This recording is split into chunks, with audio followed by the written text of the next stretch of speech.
Ang ganda ng pagkakadali ng saraw na to. Simpleng-simple lang. Ayan. Sir, dito sa Valenzuela, ganito kayo magbihis ng jeep eh, no? Ayan, no? Kumbaga, simplihan lang, no? Ayan, okay. Yo, what's up mga ka-jeep trip at mga ka-jeepers? Magandang araw sa inyong lahat. Ngayong araw ay re-reviewin natin ang specs ng isa sa mga makikisig na saraw jeepney na bumabiyahe sa ruta ng Malintano, Baliches. Pero bago tayo magsimula, siguraduhin nakasubscribe ka muna sa ating YouTube channel at syempre pakipindot na rin ang notification bell para updated kayong lahat sa latest jeepney videos natin. Kaya tara, samahan nyo ako reviewin na specs ni Hezekiah, ang isa sa mga makikisig na saraw jeepney na bumabiyahe sa ruta ng Malintano, Baliches. Magandang araw sa inyong lahat. Kasama natin si Boss Jesse. Siya yung owner neto saraw jeepney na Hezekiah. Sir, kumusta? Basta. Ayan. Sir, gaano katagal na pala to sa ating unit na to? 2 taon lang to. 2 years, no? Nung tapos ng pandemic. Okay. So, kumbaga, nabili lang din natin. Bali, ano yan? Bulok yan da. Kumbaga, pinarepair mo na lang. Sino pala gumawa nito, sir? Bali, si Tomas lang. Kaya sa amin. Boss Tomas. Kumbaga, sinunod lang niya yung pattern ng saraw, no? Pero kung nakuha natin to, hindi talaga ganito kaganda. Ayan. So kumbaga gumastos pa tayo. Kaso magkano ginastos natin, sir? Nung pinagawa natin? May idea ka pa? Tapos yan, sa mali niya, mga kuha ko lang 600. Nasa 600 lahat. All in na yun, no? All in. Ayan. Makina ng jeep natin, sir? 4BI1 lang, maliit lang. Okay. Tingin. BA1 lang pala to. Ayan. So ito is naka 4BA1 makina. Ayan, no? Oo nga, no? BA1 lang. Sir, ang BA1, kamusta sa diesel consumption? Tipid. Tipid, no? Ayan. Dito sa ruta nyo, makakamagkanong diesel natin inaabot? Pagka-huli, mga 700, 800. 700. 4 to Ayun. 4 AM, tigil ng alas 10. Banat ulit ng alas 5 hanggang alas 10 ng gabi. So, bali ilang ikot lahat yun sa buong maghapon? Mga hapon, mga 12. 6 sa umaga, 6 sa gabi. Oo. Yun. So, napaka tipid pala ng ating diesel, no? Sa bagay, dito naman sa ruta nyo is traffic kasi, no? Kumbaga, hindi naman kailangan ng malaking makina. Hindi naman nakikipaghagaran dito. Sir, preno, nagamit natin. Preno. Hydropack lang. Hydroback lang, ayan. So, dumako naman tayo dito sa kanilang accessories. Siyempre, naka bullwhip. Sir, ito amang? Amang, no? Tatlo yan, yung tatlo. Okay, so shoutout kay Boss Amang, yung gumagawa ng mga bullwhip. Sir, gaano katagal na to? Na? Kasabay niyan, jeep. Kasabay nun, jeep. jeep. Kasi jeep, kompleto na eh. Kompleto na, nabili natin.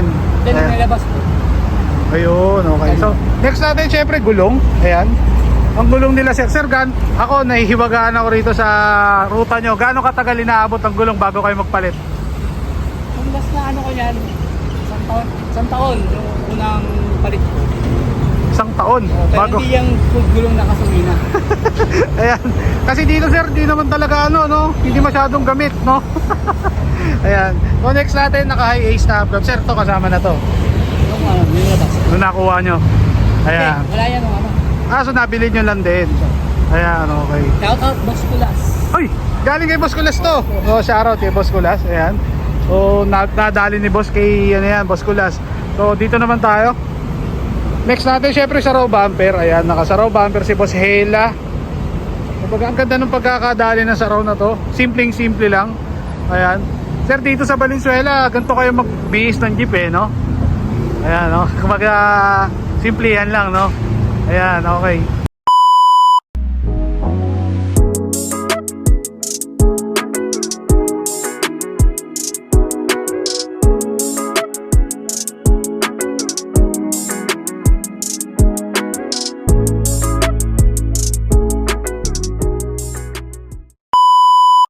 Okay, dito tayo syempre sa kanilang, ayan, napaka-solid niyan. Tire cover.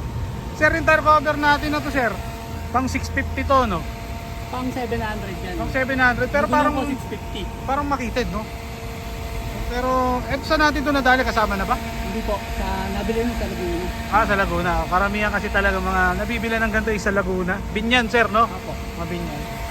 Okay, dumako naman tayo rito sa kanilang interior. Ito yung kanilang manibela. Sir, ilang seater pala tong ating unit? 19 9-seater lang po. 9-seater, no? Ayan. So ito yung kanila interior mga boss. Malinis na malinis. Ayan, no? Pinturado ang kisame.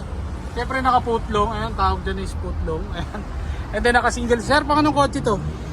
Itong single seater natin. Nabili ko lang yan sa ano eh, sa Blumentritt. Blumentritt, no? Ayan. So ito is naka-single seater din, siyempre. Sir, sa totit natin, sino nagtotono? Shout out Brian Lasala. Brian Lasala. Sir, pwedeng pasa sound check naman?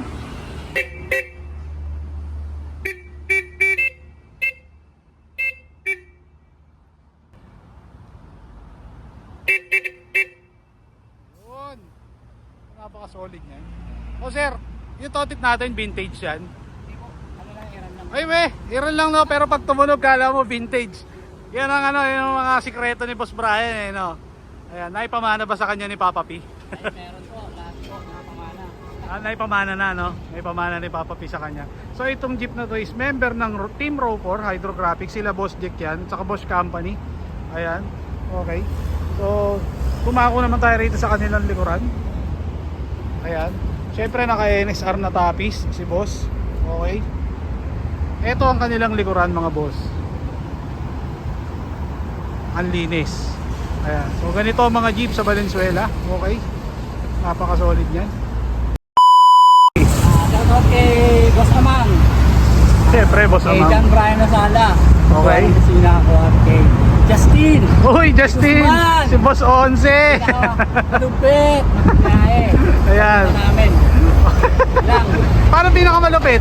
Ano ba to? Kapangero ba to? Kapangero? Opo. Oh, shoutout kay Boss Justin de Guzman. Okay, boss. Sino pa? Baka Shout meron. out sa Team Sarao. Tsaka kay Marlon Consigo. Yan. Marlon Consigo. Yan tumulong sa akin kung bakit ako nagkaroon ng ganyan. Ayan. So, kumbaga, katulong mo sa pag-build Oo. na. Ayan, si Boss Marlon Consigo. Sino ba? Baka meron ba? Mga habol natin? Okay na. Okay. Okay. Ito sir, ano pala may papayo natin sa mga aspirants na gusto magkaroon ng ganito kakisig na sa road jeepney kagaya sa'yo? Huwag muna kayong kumain. Hindi mo na kayong gamit. Biro lang din. Joke lang. Ayan. Tipid-tipid lang para magkaroon kayo ng ganyan unit. Ayan. So, kasi syempre, ang number one kailangan dyan is Pag lang. budget. Ayan. And then, yan lang talaga. Madugo, no? Madugo ang mag-concept ng Sarao. Totoo yan, sir. Kasi hindi biro, no?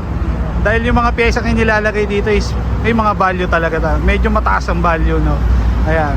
So, sir, maraming salamat, sir, sa pagpayag na ma-feature natin itong ating. Sir, bakit pala kay si Kia ang ipinangalan natin? Bakit pala kay si Kia? Pangalan ng anak ko yan. Pangalan ng anak nyo, no? Ayan. O, sir, maraming salamat. At ayun na, maraming salamat sa lahat ng mga nanonood sa akin since day 1. Syempre, shoutout sa inyong lahat, sa lahat ng mga nanonood at nananatiling nakasuporta, at sa lahat na may ayaw, okay lang din, walang problema yan. At shoutout sa lahat, pati kay Boss Efren Rojas, Pita Zero Club, at sa lahat, Team Esposa, hindi ko na kayo lahat may isa-isa, ang dami nyo. So maraming salamat. Syempre, lalo na sa grupo ng Team Saraw, sila best friend ko. So please like and subscribe.